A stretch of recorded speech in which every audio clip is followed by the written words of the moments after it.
Hello there, my name is Nate Jackson, the Eclipser, welcoming you all to the final film in our look at Eclipse Series Part 13, Kenji Mizoguchi's Fallen Women, Street of Shame, Akasen Shitai, which literally translates to Red Light District. So it's a bit of a different translation there. Anyway. 1956, 85 minutes, black and white, monaural, and Japanese with optional English subtitles, 1.33 to 1 aspect ratio. So this movie is definitely a humdinger of a movie. Not only was it another Kenji Mizoguchi's final look at prostitution, it was also his final film. It was released in March of 1956 and Mizoguchi died of leukemia in August. So basically, just like the others, this movie's about a brothel and prostitution, or good time ladies, or whatever you may call them, ladies of the night, And it's basically around these 5 women who work at this brothel called Dreamland, or the Dreamland Salon, or something like that. And they all come from different backgrounds, and they all live different lives, but they're all kind of connected through working there. There's 5 of them. There's Mickey, who's this younger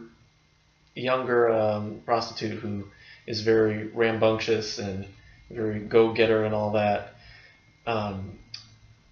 But she kind of loses a bit of herself when her father comes by and finds out that she's working there, and tells her that her mother died, and he wants her to come home, and she just totally flat out refuses, almost going as far to, I think, as propositioning him too, which was definitely pretty trippy. There's Yasumi, who is, I'm trying to remember, Yasumi is, I think, the youngest of them, and she has a huge debt, and so she's working there to pay off her debt, and there's a guy who wants to marry her, and she's been, getting all this money out of him, and however, when she ends up, basically getting the money and not wanting to marry him, he gets extremely violent and ends up, throttling her to death or throwing her against the wall, and I believe she ends up, dying. It's not completely sure, but she ends up going off in an ambulance, and he ends up getting captured. There's Shizuko, who is, I believe is the son of Hane, who is, no, not Hane. Shizuko is the son of Yumeko, who is a widow, and she's working there to take care of her son, but he's got his own job. He's working in a factory, and she's like totally obsessed with being in his life and all that.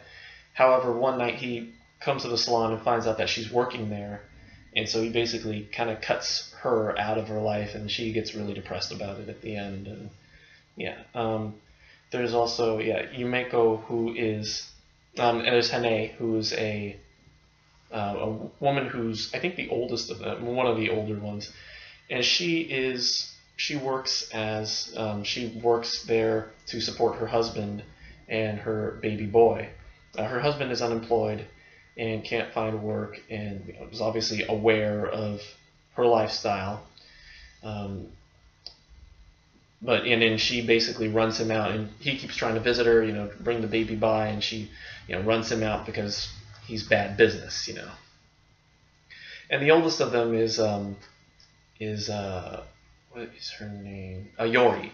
Yori is this older lady who works there, and she wants to get married, and she ends up getting married, but she ends up basically kind of regretting it because of how her husband treats her and all that. So that's basically the movie. It's just basically just these 5 women who are thrown in different situations and are working there for different reasons, and the movie ends with Mickey kind of basically bringing in a young girl who brings them food, and she's just nerve-wracked, and the last shots of her just basically scared out of her wits. basically tells you everything you need to know.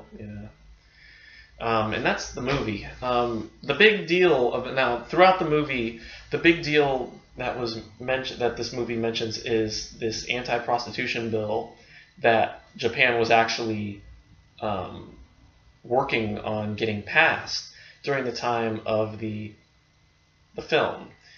In the movie, at the end of the movie, the bill doesn't get passed. However, shortly after the film came out, the bill got passed and prostitution was illegal, even geishas, And I think the bill, the bill still stands to this day. As far as I know, I can't, I honestly don't know a lot about, haven't looked up too much about the bill, but it seems like, geishas are only basically just entertainers, on dancing on stage and all that in Japan. And yeah, so that's the movie. That's Street of Shame. I give it an A. It's another really interesting look at prostitution in Japan. And overall, it seemed interesting that this would be Mizoguchi's final film when he had made other films such as Sancho the Bailiff and Getsu, some of his I think his stronger work. And that this theme of prostitution constantly came back to him, and he would constantly revisit it over and over again. So it's an interesting set.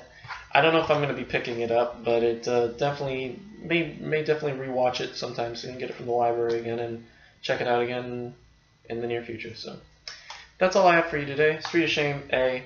Overall, the set gets an A for me. There's definitely some dark films, that I don't think, Mizoguchi definitely did not want to show the lighter side of prostitution, if there is such a thing as a lighter side. He definitely didn't see the lighter side in it. So there's little to no humor in this movie, in any of these movies, and of course rightfully so. So that's the set, and I hope you enjoyed my reviews of the 4 films. I think the next one is a Rossellini set, and we'll get to that one in about 2 or 3 weeks. I know Criterion 8's coming back, and he'll be doing, I think, Bottle Rocket, a Wes Anderson film. He had dragged me in here because I know he didn't want to do Bottle Rocket, so he asked me to do the Mizoguchi set. I'm like, all right, sure, whatever, works. So anyway, that's it for me. Thanks for watching. We'll see you all in 2 or 3 weeks for the Rossellini set. And until then, goodbye.